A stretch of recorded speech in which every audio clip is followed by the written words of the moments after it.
तो हेलो नमस्कार दोस्तों, आज हम स्वामी विवेकानंद जी का जीवन परिचय और उनका राजनीतिक दृष्टिकोण देखने वाले हैं। केवल इतना ही नहीं, आप इस वीडियो में उनसे रिलेटेड जो बुक्स हैं जो उन्होंने लिखी और साथ में ऐसी बुक्स जिसमें उनका जिक्र किया गया है उन बुक्स को देखेंगे। साथ में हम ये देखेंगे कि उनसे रिलेटेड 10 एमसीक्यू सॉल्व करेंगे और आपको ये गारंटी है, अगर आप ये वीडियो पूरी देख लेंगे तो वो 10 एमसीक्यू आप खुद से कर पाएंगे। तो आप उन एमसीक्यू को करने के बाद कमेंट में ज़रूर बताइएगा आप 10 में से कितने एमसीक्यू कर पाए, और ये बताएगा कि आपने इस वीडियो को कितने अच्छे से देखा है। तो चलिए शुरू करते हैं इस वीडियो को। देखिए, स्वामी विवेकानंद जी, आपने इनका नाम बहुत ही सुना होगा और बहुत ही ज़्यादा प्रसिद्ध विद्वान रहे हैं। देखिए, स्वामी विवेकानंद जो थे, इनका जन्म 12 जनवरी 1863 में हुआ था और इनकी मृत्यु 4 जुलाई 1902 में हुई थी। चलिए, लेकिन बात करते हैं भारतीय दर्शन, संस्कृति और वेदांत के महान विचारक, योगी और आध्यात्मिक नेता थे। उनका जन्म कोलकाता, पश्चिम बंगाल में एक संभ्रांत कायस्थ परिवार में हुआ। उनका मूल नाम नरेंद्र दत्त था। ये चीज़ आपको हेडिंग हाईलाइट कर देते हैं कि नरेंद्र दत्त उनका जो मूल नाम था, बचपन का नाम था। किनका? स्वामी विवेकानंद जी का। इनका जन्म कहाँ पे हुआ था? तो उनका जन्म कोलकाता, पश्चिम बंगाल में हुआ था। नेक्स्ट अगर हम बात करें, जो ज़रूरी बात है आपके लिए, वो है उनके पिता। इनके पिता का क्या नाम था? तो विश्वनाथ दत्त, जो एक प्रसिद्ध वकील थे, और उनकी माता भुवनेश्वरी देवी धार्मिक विचारों के थी।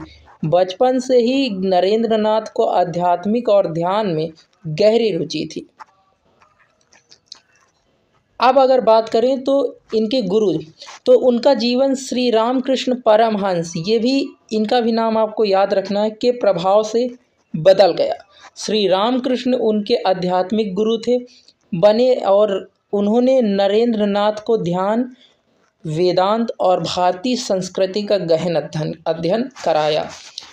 इसके बाद अगर हम बात करें कि स्वामी विवेकानंद ने 1893 में, देखिए ये साल भी बहुत पूछा जाता है, ये वेरी इम्पॉर्टेंट है, ये वेरी इम्पॉर्टेंट है कि 1893 में शिकागो के विश्व धर्म महासभा में भारत का प्रतिनिधित्व किया, और वहाँ अपने भाषण मेरे अमेरिकी भाइयों और बहनों से सभी को प्रभावित किया। इस भाषण ने भारत की महान संस्कृति और धर्म का विश्व में परिचय कराया।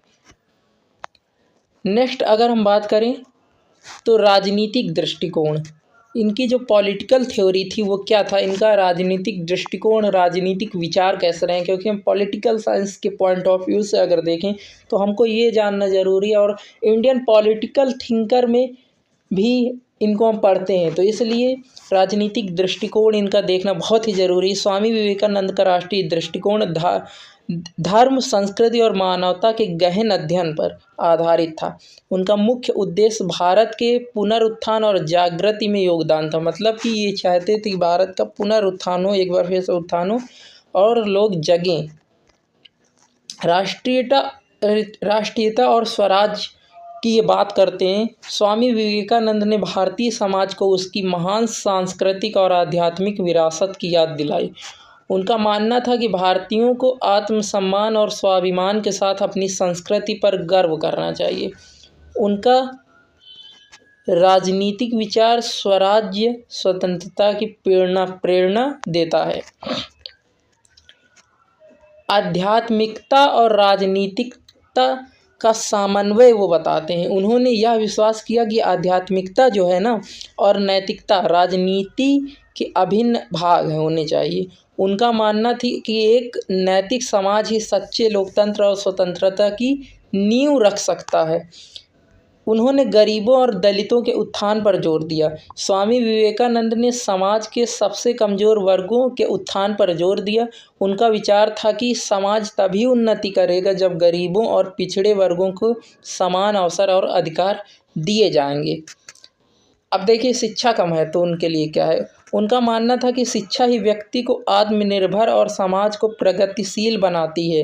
वे कहते हैं सशक्त भारत का निर्माण तभी संभव है जब युवाओं को सही शिक्षा मिले। धर्म और राजनीति में वो एक संतुलन की बात करते हैं। स्वामी विवेकानंद ने धर्म को मानवता के लिए एक शक्ति माना। वे मानते थे कि धर्म का उद्देश्य समाज की भलाई और नैतिकता को बढ़ावा देना है, ना कि राजनीति का साधन बनना। अब देखिए यहाँ पे अगर हम बात करें ना तो उनके विचारों का क्या प्रभाव रहा, तो स्वामी विवेकानंद के विचार महात्मा गांधी, सुभाष चंद्र बोस और अन्य स्वतंत्रता सेनानियों पर गहरा प्रभाव डालते हैं। किन पर? महात्मा गांधी पर भी इनका प्रभाव पड़ा, सुभाष चंद्र बोस और अन्य स्वतंत्रता सेनानियों पर गहरा प्रभाव डालते हैं। उन्होंने भारतीय युवाओं को अपनी शक्ति पहचानने और समाज के लिए कार्य करने की प्रेरणा दी। इन सब बातों का अभी तक अगर हम निष्कर्ष निकालें तो क्या निकलता है कि स्वामी विवेकानंद जो थे, स्वामी विवेकानंद का जीवन और विचार न केवल आध्यात्मिकता बल्कि सामाजिक और राजनीतिक दृष्टि से भी प्रेरणादायक हैं। उनका संदेश उठो जागो और तब तक मत रुको जब तक लक्ष्य प्राप्त न हो जाए आज भी युवाओं को प्रेरित करता है। तो ये उनका एक बहुत ही इम्पोर्टेंट कथन है ना। आगे बात करें तो स्वामी, अब इनकी बुक्स हम देख लेते हैं। किनकी हम बात करने वाले हैं इम्पोर्टेंट बुक्स की, जो कि बहुत पूछता है कॉम्पिटिटिव एग्जाम में, तो आप इसको ज़रूर देखें। देखिए बुक्स अगर हम बात करें तो स्वामी विवेकानंद ने अपने जीवन काल में कई पुस्तकें और व्याख्यान दिए जो उनकी शिक्षाओं, विचारों और दर्शन को प्रकट करते हैं। उनकी रचनाओं को पढ़कर कोई भी भारतीय संस्कृति, वेदांत और मानवता के प्रति उनकी दृष्टिकोण को समझ सकता है। अब देखिए बुक्स अगर हम बात करें तो राजयोग बहुत ही इम्पोर्टेंट बुक है, ये वेरी इम्पोर्टेंट बुक है राजयोग। यह पुस्तक योग और ध्यान की गहरी समझ प्रदान करती है। इसमें स्वामी विवेकानंद ने पतंजलि के योग सूत्र की व्याख्या की है। यह आत्मा की शक्ति और चेतना को जागृत करने की प्रक्रिया पर केंद्रित है। ज्ञान योग, यह पुस्तक ज्ञान मार्ग के माध्यम से आत्मा और ब्रह्मा के संबंध की व्याख्या करती है। इसमें वेदांत दर्शन का गहन अध्ययन है। नेक्स्ट अगर हम बात करें कर्मयोग, तो कर्मयोग देखिए, कर्म योग, ज्ञान योग और राजयोग, ये किसकी बुक्स हैं? ये हैं आपके स्वामी विवेकानंद जी की। इसमें कर्म को ध्यान, भक्ति और ज्ञान के साथ जोड़कर समझाया गया है। मतलब कर्म जो है इसको किसके साथ? धर्म के साथ, भक्ति के साथ और ज्ञान के साथ जोड़ के समझाया गया है। और स्वामी विवेकानंद ने कर्म और मानवता की सेवा के रूप में परिभाषित किया है। भक्ति योग भी एक और बुक है। तो इस पुस्तक में भक्ति के महत्व और भगवान के प्रति समर्पण को विस्तार से बताया गया है। यह भक्ति मार्ग पर चलने वाले व्यक्तियों के लिए मार्गदर्शक है।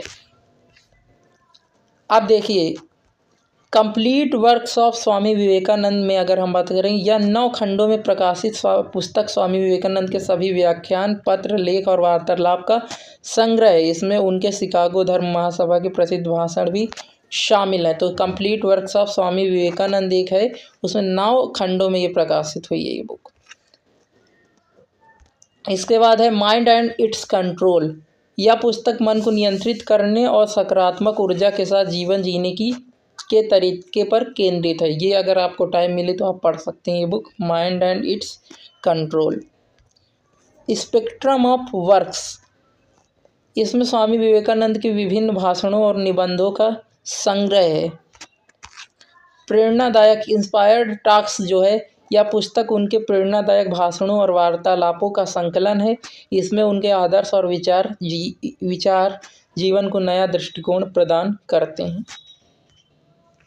इसके बाद कुछ बुक्स हैं जो स्वामी विवेकानंद जी के ऊपर लिखी गई हैं, तो देखते हैं। The monk as man, the unknown life of Swami Vivekananda, Sankrit Bhattacharya द्वारा इसको लिखा गया। The monk as a man, the unknown life of Swami Vivekananda. Next अगर हम बुक की बात करें तो वो थी स्वामी विवेकानंद अ बायोग्राफी, जो कि स्वामी निखिलानंद द्वारा लिखी गई है। इसके बाद अगर हम एक बुक की बात करें वो है Vivekananda a biography Romain Rolland द्वारा ये लिखी गई है। The life of Swami Vivekananda eastern and western disciple, ये ईस्टर्न एंड वेस्टर्न डिसिपल्स द्वारा लिखी गई है। निष्कर्ष अगर हम पहुँचें इनकी बुक्स का, तो स्वामी विवेकानंद की पुस्तकें न केवल आध्यात्मिक जागरूकता को बढ़ाती बल्कि समाज, धर्म और मानवता को बेहतर ढंग से समझने में भी मदद करती हैं। वे युवाओं और शिक्षार्थियों के लिए प्रेरणा स्रोत हैं। अब देखिए हम कुछ एमसीक्यू करने वाले हैं, तो आप लोग अपनी सीट बेल्ट की पेटी बांध लीजिए। हम टेक ऑफ करने के लिए रेडी हैं। तो चलिए शुरू करते हैं इस वीडियो को, और आप बताइएगा कि आपके 10 में से कितने नंबर आते हैं, और 10 में से जितने नंबर आएंगे वो स्कोर आपका बताएगा आपका दिमाग पढ़ते वक्त इस वीडियो में कितना था। चलिए शुरू करते हैं। पहला क्वेश्चन, स्वामी विवेकानंद का मूल नाम क्या था? नरेंद्रनाथ दत्त, विश्वनाथ दत्त, विवेकानंद दत्त, भुवनेश्वर दत्त।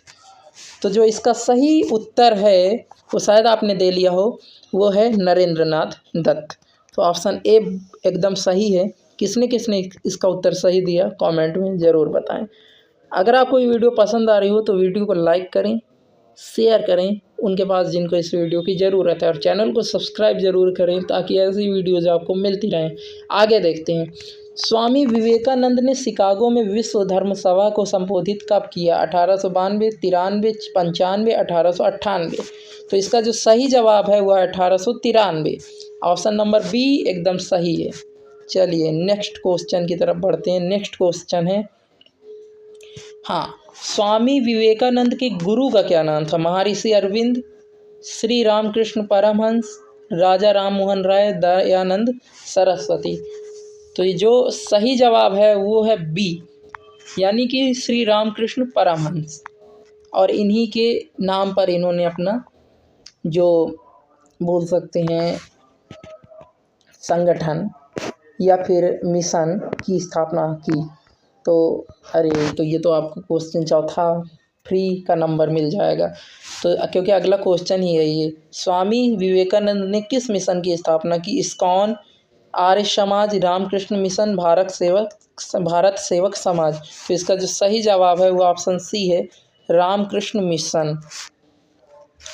अभी तक आपने कितने क्वेश्चन सही किए, ये पांचवा करने के बाद ज़रूर बताएं।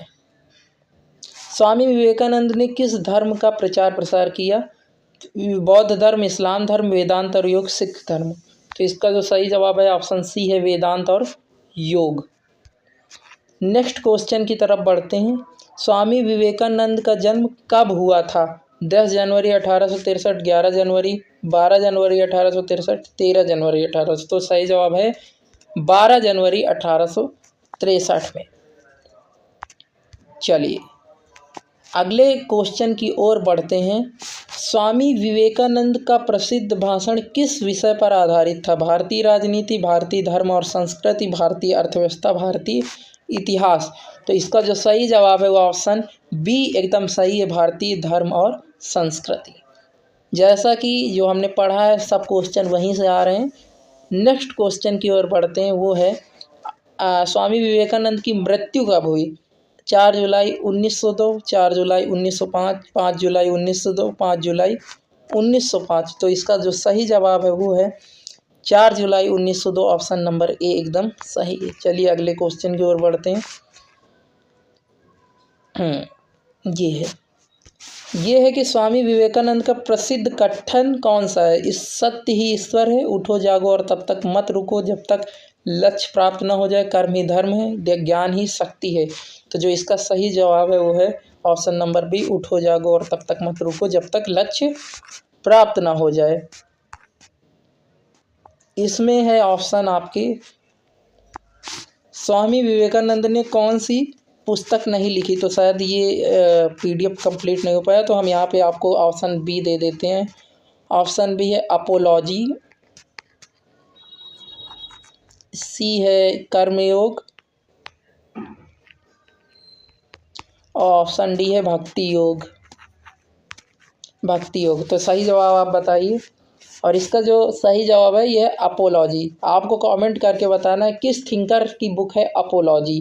ठीक है, तो आशा करते हैं आपको ये वीडियो ज़रूर पसंद आई हो। अगर आपको ये वीडियो पसंद आई हो तो वीडियो को लाइक करें और शेयर करें जिनको इस वीडियो की ज़रूरत है, और सब्सक्राइब कर लें इस चैनल को ऐसे ही पॉलिटिकल साइंस से रिलेटेड या फिर कॉम्पिटिटिव एग्जाम्स की नॉलेज लेने के लिए, इंफॉर्मेशन लेने के लिए, ताकि ऐसी ही वीडियोज़ आपको समय समय पर मिलती रहें। अगर आपको कोई सजेशन है तो कमेंट में ज़रूर बताएं। चलिए मिलते हैं अगली वीडियो में, तब तक के लिए धन्यवाद।